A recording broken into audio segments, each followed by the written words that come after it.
Okay, I'm going to tell you guys a great idea that Atari did, which ended up being a bad idea, and what you can do to make your Atari video game more reliable.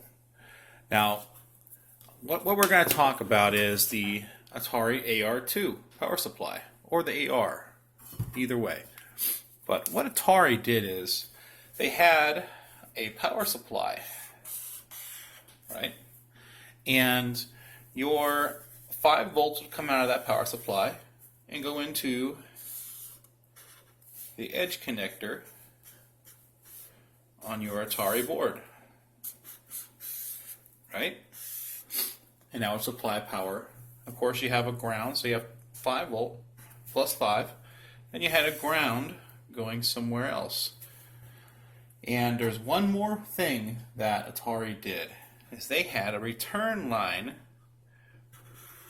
for your 5 volt called your sense, 5 volt sense.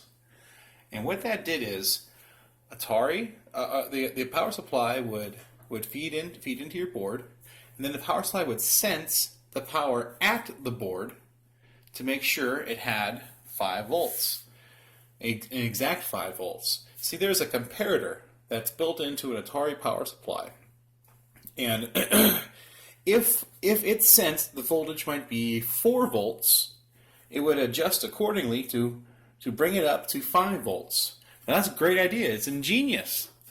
But the problem is, hold on. The problem is, here's an Atari board, and here's an edge connector. Okay. The problem with it is that these connections aren't always the best. Now, if you're an arcade guy, you've probably had to pull and replace a few of these here and there because you had bad connections, right?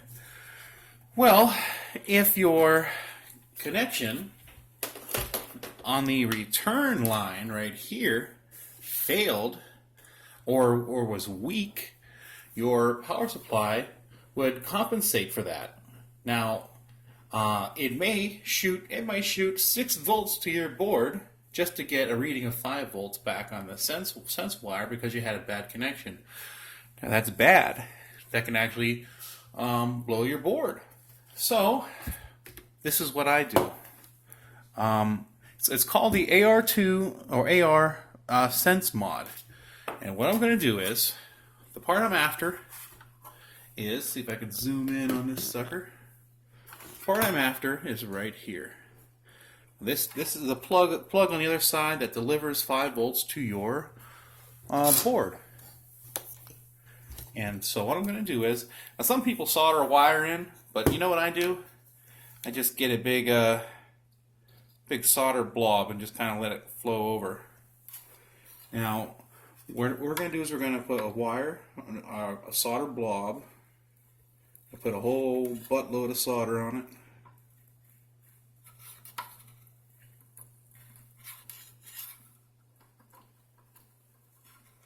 Okay, now I just connected that, right?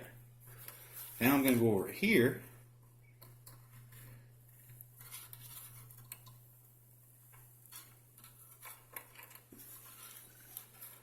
Hold on, let me get my solder.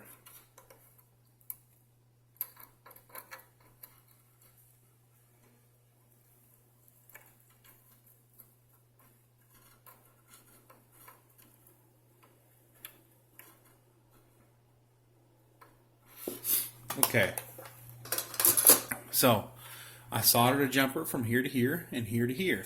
And what that did is, at the power supply, I basically just soldered a bridge.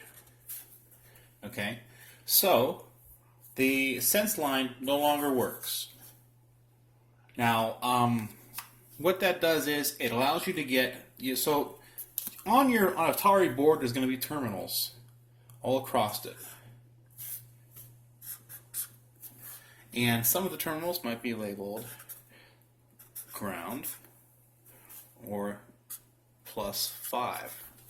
Now what you're going to want to do is get your meter And now we obviously connect your ground to ground and your +5 to +5, and measure at the board what your voltage is going to be.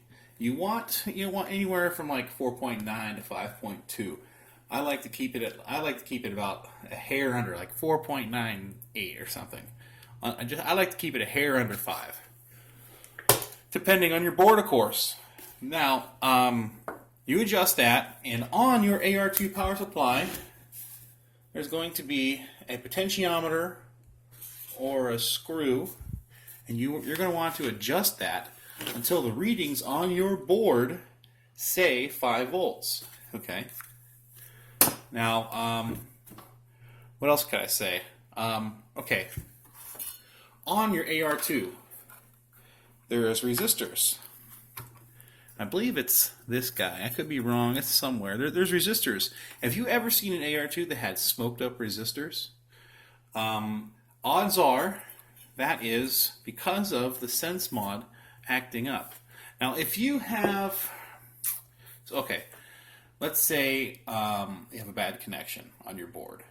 What it could do is it could try to supply 5 volts through a resistor, a tiny resistor, to power that board, and end up smoking up a resistor on your AR-2. So if you have an AR-2 that doesn't work anymore because it's a blown resistor, doing this sense mod can actually fix your board, because it bypasses the part that blew anyways. So does that make sense? Subscribe, leave me some comments if you have any questions.